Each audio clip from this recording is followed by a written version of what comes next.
Magandang araw mga ka-Werpa Pits. Kamusta kayo dyan? Merry Christmas at Happy New Year sa inyo.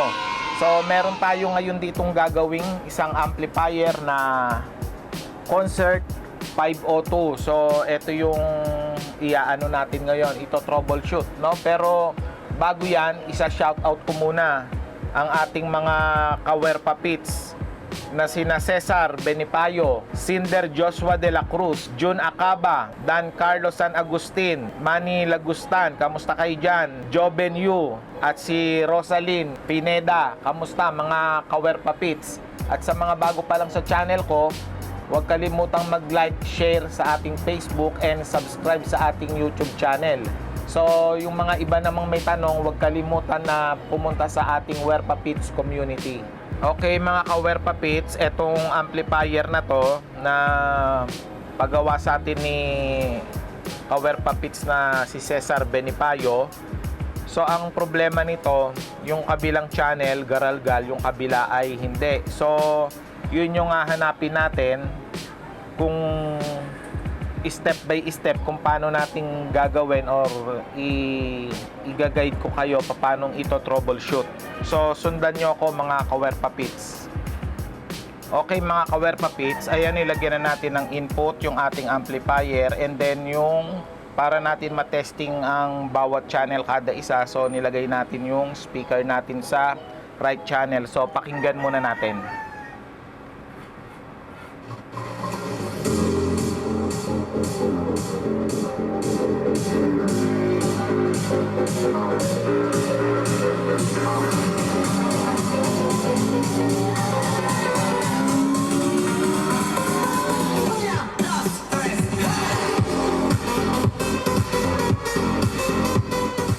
Okay, so far buo naman yung kanyang tunog, and then ililipat natin sa left channel yung ating speaker.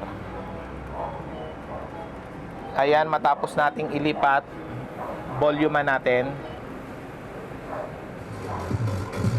Ayan.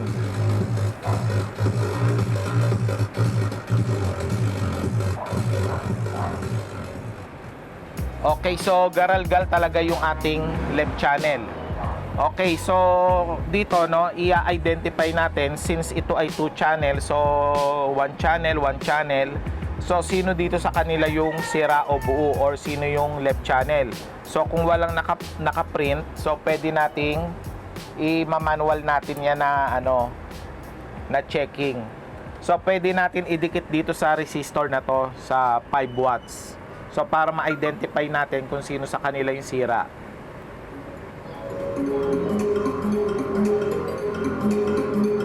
Okay, itong channel na to, buo yung tunog niya. Lipat tayo dito.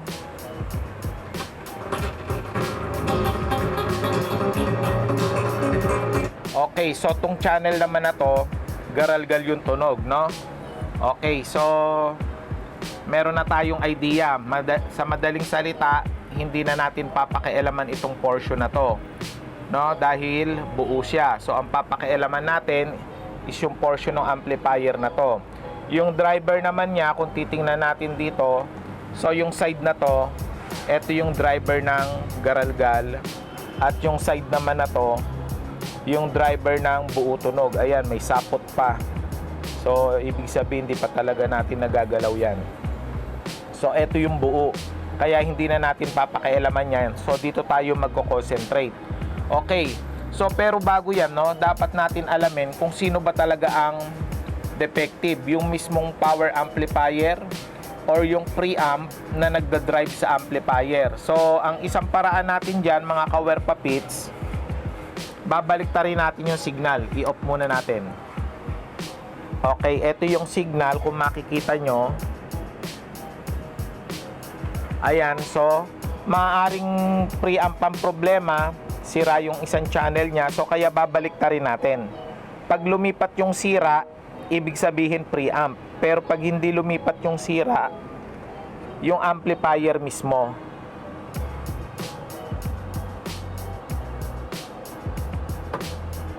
Ayan, so binunot ko to. Ayan, nakaganyan ang position niya. So So para natin mabaliktad yan, isasalpak natin ng pabaliktad, papaganito. Ayan. So medyo ibubuka lang natin konti yung socket niya.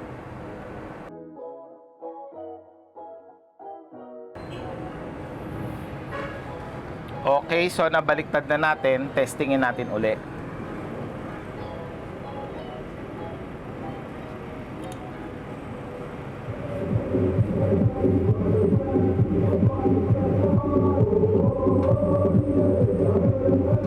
Okay, so yung buo ang tunog, buo pa rin. So lipat natin dito sa kabila.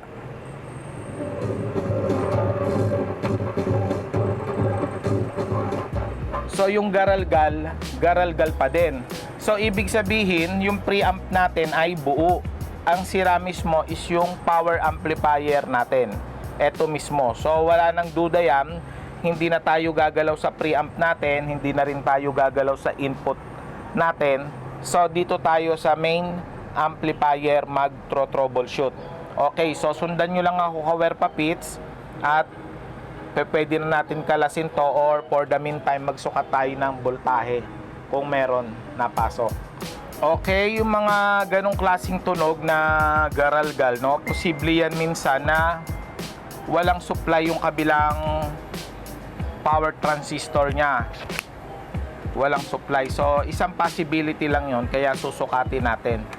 So ilagay natin ang ating test probe sa ground, and then sa collector negative supply. So meron siyang negative 0.93 volts. So dito naman sa ating positive, so 45.92, ibig sabihin buo siya. So check na rin natin yung driver, negative and then positive. Okay, so isa ang pwedeng pagmulan yan, maaaring may naputol na paa ng resistor or natanggal na hinang, or kung di naman yung mismong pyesa. So yun yung gagawain natin ngayon, babaklasin natin. Sundan nyo lang ako mga ka-wear papits. Okay, matapos natin baklasin mga ka-wear papits, chinek natin yung mga traces, okay naman. So ang unang step lang natin gagawin, magre-resolder tayo. So ingatan lang natin sa pagre-resolder, baka magkadikit yung mga paa. So yan lang yung karaniwang step natin na ginagawa pag wala tayong nakitang mga putol. So ayan, ihinang natin yung mga paa na na mga lumang hinang, papasadahan natin ng bago. Okay mga ka-wear papits, matapos natin i-resolder, so tinesting ko, garalgal pa din yung tunog niya. So eto na yung time na kailangan natin magsukat ng voltahe. So magsusukat tayo. Since kanina may nasukat tayo dito sa ating supply ng power transistor natin, okay naman. So magsisimula tayo sa tinatawag na differential stage ng amplifier. So susukatin natin na to. Okay, sa mga gantong circuit ng 502, merong supply yan. Ito, kung makikita nyo yung dalawang Zener diode, so yan yung supply ng differential amplifier nya. Ito, ibig sabihin ng differential, ito yung transistor na to at ito. So yun yung pinaka-supply nya. Susukatan natin, since garalgal siya, so tingnan natin kung meron tayong makukuwang supply.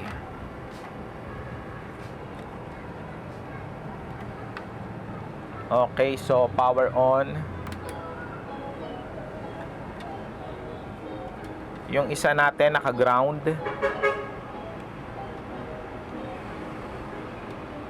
Ayan, so ito reference natin yung buo. Naka-ground yung isang test prod. Okay, so dito meron tayo nakuwang negative 27 volts. Dito sa isa, positive 27 volts. So ito yung buong side. So dapat dito ganun din makuha natin. So sa positive, okay, ayan, wala tayong voltahe dito sa positive. Try natin sa negative. Okay, Ayan, meron tayo sa negative, pero sa positive wala. Okay, so may clue na tayo kung saan tayo magto-troubleshoot. Ibig sabihin, yung ating positive supply ng differential natin, walang supply. So, ang possibility niyan, it's either may shortage sa ating transistor, dito sa ating differential transistor, or sa resistor niya, or Zener diode shorted. So iilang pyesa na lang yung pagpipilian natin dyan. So sundan nyo lang ako, Kawerpa Pits. Magsusukat tayo ng resistance. Okay, magsusukat tayo ng resistance. So naka times 100 tayo kasi ang suspect natin dyan yung 4.7K Zener diode at saka yung differential transistor. Pero mag-start tayo sa resistor muna bago natin isunod yung Zener diode. Okay, so times 100 sa 4.7K, dapat nandito siya sa malapit sa 50. Kasi 47 times 100 is 4,700, so 4.7K. So mag-reference lang tayo dito sa buo. I-reference natin. Ayan, teka, baliktarin ko.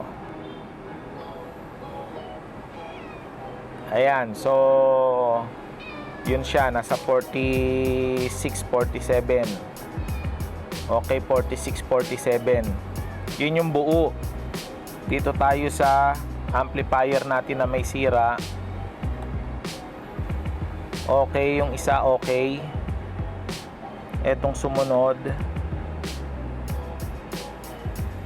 Ayan, so mataas na yung resistance niya. Baliktarin natin. So, ayan.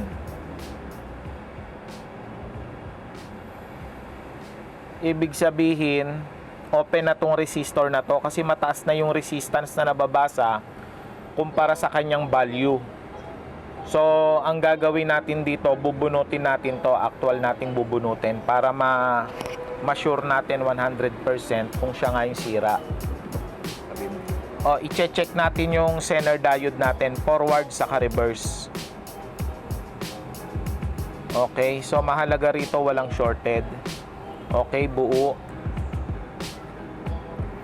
Buo naman to kasi nire-reference lang natin. Pinapakita ko lang sa inyo yung forward and reverse. Okay, dito tayo sa may sira. Okay, buo. Buo siya. Reverse, dapat walang palo. Kung meron man, in circuit kasi siya.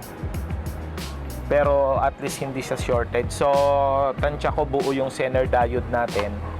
Ang suspect ko is yung resistor. So, bubunutin natin siya. I-actual natin bunutin. Okay, so ito yung 4.7K. Dito dumadaan yung supply ng ng differential amplifier natin. Ayan, so maliwanag pa sa sikat ng araw, open siya. Open siya, mga Kawerpa Pits. Ayan.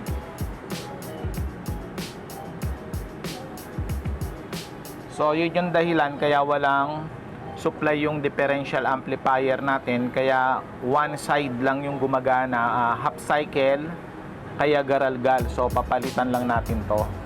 Ayan mga Kawerpa Pits, matapos natin palitan yung 4.7K na resistor, so susukatin na natin yung supply ng ating differential amplifier. So kanina wala tayong plus, ayan meron na. Positive 27.1 and then negative 27.1. So ibig sabihin okay na yung differential amplifier natin. So check lang natin yung ating ating DC offset kung tawagin. Pero optional na lang ito para lang ma-sure nyo na okay yung amplifier natin. So DC offset 0.006 volts. And then base emitter para may reference kayo sa mga susunod ninyong gawa, 0.4 o 3. sa NPN 0.4 o 5. So halos 0.4 parehas. So pwede na natin testingin at sa tingin ko tutunog na to ng matino. Saglit lang. Ayan, so testing yung buo. So buo pa rin siya.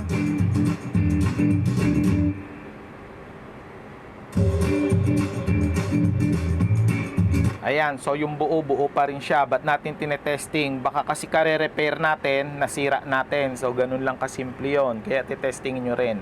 Etong dating sira, ayun, buo na rin.